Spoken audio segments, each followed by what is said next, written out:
Good morning. मैं doctor सरिता Kumawat, home science की associate professor, आपको टेक्सटाइल पढ़ा रही हूँ। और आज का जो टॉपिक है वो है क्रीज रिकवरी। क्रीज रिकवरी जो होती है, क्रीज का मतलब होता है सलवट, और रिकवरी मतलब कि सलवट को रिकवर हो जाना। मतलब कोई भी वस्त्र जब उस पर सलवट होती है और वो वापस से सलवट हटके वो अपने वस्त्र अपना स्थान वापस ले लेता है, और सलवट हटने के बाद जो वस्त्र हमको दिखाई देता है वो हमको बिना क्रीज बिना सलवट का होता है। तो वस्त्र में जो सलवट पड़ी है वो सलवट अपने स्थान से हटके वस्त्र को अपने पुराने ही रूप में ले आते हैं। उस स्थान को ग्रहण करने के बाद में हम उसको कहते हैं क्रीज रिकवरी। मतलब कपड़े में सलवट पड़ी और सलवट हट गई तो उसे क्रीज रिकवरी, रिकवरी मतलब वापस से ग्रहण करना।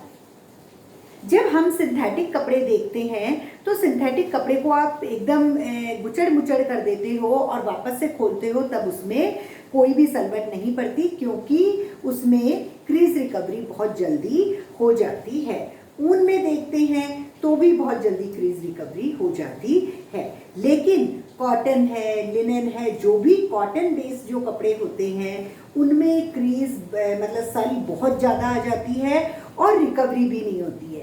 अगर हम कॉटन के शर्ट को या कपड़े कुर्ते को कुछ भी ऐसा जो ड्रेस है उसको, इवन कॉटन की साड़ी को भी आप पहन के आधा एक घंटा एक जगह बैठ जाएंगे और थोड़ा मान लो पसीना आ गया और उस वक्त वो क्रश्ड है तो वो कपड़ा वैसा ही रहता है, मतलब उसमें क्रीज रिकवरी होती ही नहीं है। मीन्स कॉटन वाला जो बेस का कपड़ा होगा वो बहुत जल्दी सलवट से भर जाता है और उसमें सलवट अपने आप हटती भी नहीं है जब तक कि हम उसको धो के और प्रेस करके समेट के ना रख दें। तो इसलिए जब कॉटन और लिनन के कपड़े जो पहनते हैं उनको बहुत ज़्यादा दिक्कत आती है, क्योंकि कॉटन कपड़े में रेजिलियंसी नहीं है, इलास्टिसिटी नहीं है, क्रीज रिकवरी नहीं हो रही है और क्रश जल्दी हो जाता है, सलवट जल्दी हो जाते हैं। एक बार पहनने के बाद में दोबारा पहनने योग्य वो नहीं होता।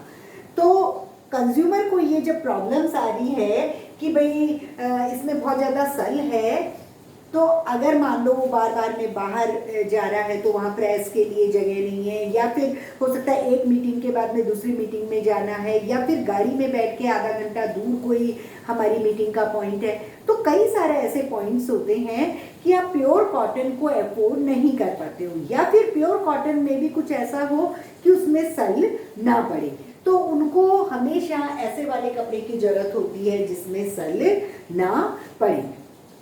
तो क्रीज रिकवरी जो है वो एक ऐसा पॉइंट है कि कपड़े में सल पड़ती है और सल हट जाती है, वो क्रीज रिकवरी है।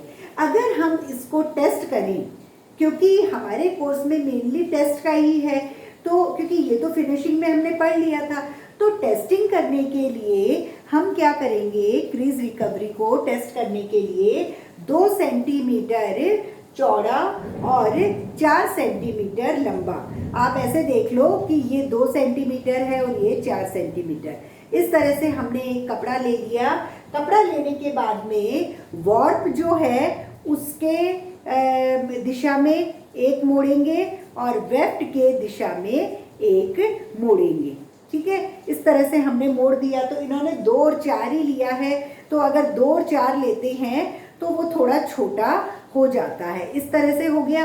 अब इस तरह से जब कपड़ा बन गया तो हम इसको 500 ग्राम वजन, कोई भी एक लोहे का, स्टील का कुछ ऐसा होता है मशीन जैसा फ्लैट, हम इसको फ्लैट सरफेस पे रख के, जैसे फोल्डी भी है, और कोई 500 ग्राम का, मान लो ये 500 ग्राम की चीज़ है, वो हमने इस पर रख दी।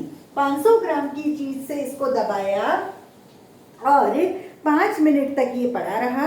5 मिनट मतलब पूरा दबना चाहिए। 5 मिनट तक दबाने के बाद में ये 500 ग्राम हटा लिया और 5 मिनट बाद में हम इस कपड़े को प्लेन सरफेस पे रखते हैं। मतलब हम इसको खोलेंगे, दोनों फोल्ड खोल दिए, एक फोल्ड खोला, पहले ये ऐसे था तो पहले ऐसे इस तरह से ऐसे था ये जब बांधा तो पहले एक खोला और फिर ये 2x4 सेंटीमीटर का था। अब हम इसको एक प्लेन सरफेस पे, हम इसको प्लेन सरफेस मानते हैं और हम इसको रख देते हैं। इस तरह से हमने इसको प्लेन सरफेस पे रख दिया। 3 मिनट तक हम इसको छोड़ देंगे, कोई हाथ नहीं लगाएंगे। 3 मिनट बाद में हम इसको वापस से मापते हैं।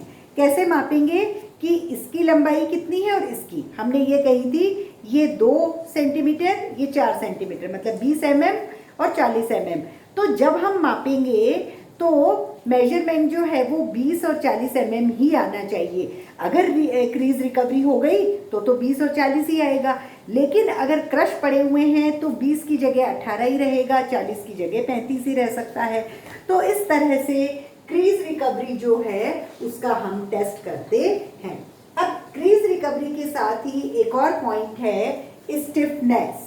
स्टिफनेस का मतलब ये है कि जब वस्त्र लूम पर से उतरता है, जब वस्त्र बन जाता है, मतलब फाइबर से जब फैब्रिक बन जाता है, तो वहाँ से फैब्रिक आते ही हम उसको यूज़ नहीं कर सकते। वो इतना ज़्यादा क्रश्ड और इतना ज़्यादा मतलब बेकार सा दिखता है कि हमको लगता है गठड़ी में से बंधा हुआ है, उसमें एंड्स निकले हुए हैं, कट लगा हुआ है, टेढ़ा मेढ़ा है। तो हम लूम पर से उतारते ही हम उस कपड़े को यूज नहीं कर सकते। तो हम क्या करते हैं, हमको उस पर फिनिशेस यानी थोड़ी बहुत परिसज्जाएं देनी पड़ती है। परिसज्जाएं देने से उसमें नवीनता और सुंदरता आ जाती है। कई सारी इसमें फिनिशेस है, वो आपको फिनिशिंग वाले चैप्टर में मैंने पढ़ा दिया कि भाई अगर एंड्स निकले हुए हैं तो उनको कटिंग करेंगे या गरम प्रेस के नीचे से गुजारेंगे, या बहुत सारी चीज़ें। यहाँ हम स्टिफनेस की बात कर रहे हैं कि जो कपड़ा निकला वो बेचने योग्य, खरीदने योग्य, पहनने योग्य नहीं है। तो उस पर हम फिनिशिंग जब देंगे तो स्टिफनेस के लिए हम क्या करेंगे, रोलर्स होते हैं, 2-2, 3-3 रोलर होते हैं। एक रोलर है, फिर यहाँ 2 रोलर है, 3 रोलर है, और ये रोलर्स जो हैं वो टैंक होते हैं पानी के, उसके अंदर रहते हैं और ये रोलर चलते जाते हैं उस पानी के अंदर।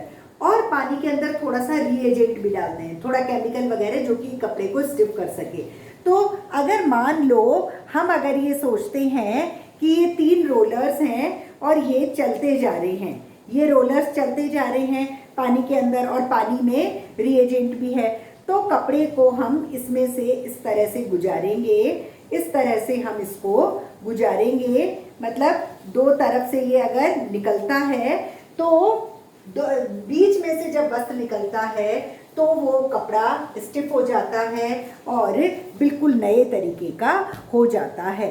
और इतना स्टिफ हो जाएगा, थोड़ा कड़क हो जाएगा कि जब उस पर धूल वगैरह लगेगी तो भी वो खराब जल्दी नहीं होगा, सुंदर भी होगा और बेचने योग्य, खरीदने योग्य और देखने योग्य होता है। तो इस तरह से जो एपरल मतलब जो पहनने वाले जो कपड़े होते हैं उसमें स्टिफनेस भी होनी चाहिए, क्रीज रिकवरी जो है वो भी होना चाहिए, और पहले मैंने पढ़ाया था एक मजबूती यानी स्ट्रेंथ भी होनी चाहिए। कोई भी पहनने वाला कपड़ा हो उसमें स्ट्रेंथ हो, उसमें स्टिफनेस हो और उसमें क्रीज रिकवरी हो, तो वो कपड़ा जब हम पहनते हैं तो हमें भी अच्छा लगता है और पूरे दिन भर या थोड़ी देर पहने हुए रहते हैं तो वो बहुत ही सुंदर और अच्छा दिखता है। तो इस तरह से ये टॉपिक ख़त्म हुआ और नेक्स्ट टाइम पे हम दूसरा टॉपिक लेंगे। Thank you.